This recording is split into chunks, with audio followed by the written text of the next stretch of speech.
Hi, Jeff Lawton here. I'm in a large kitchen garden, and this kitchen garden is fertilized by a chicken composting system. It's a system that works from small to large commercial applications. It's a design that builds fertility continuously. It's guaranteed to work because it's an engine of fertility created by design by applying the action of chickens. Now, you also get egg production, and you can also have chicken production because you can incubate the eggs or your chickens can go broody.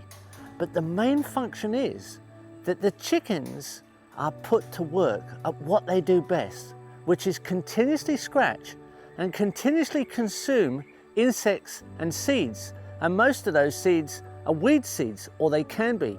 Now, they're not on the ground. The fertility is on the ground and it's continuously producing. It's producing at an extremely high rate of both volume, potential diversity, and nutrient density.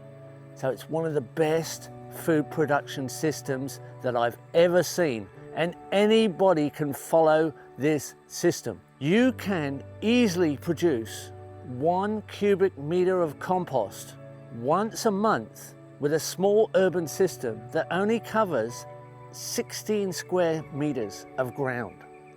On a commercial level, you can produce 1 cubic meter a week or up to 2 cubic meters a week on a larger system. 30 chickens will easily produce 1 cubic meter of compost every week of the year, or 2 cubic meters covering a whole acre of production, if you follow the process carefully.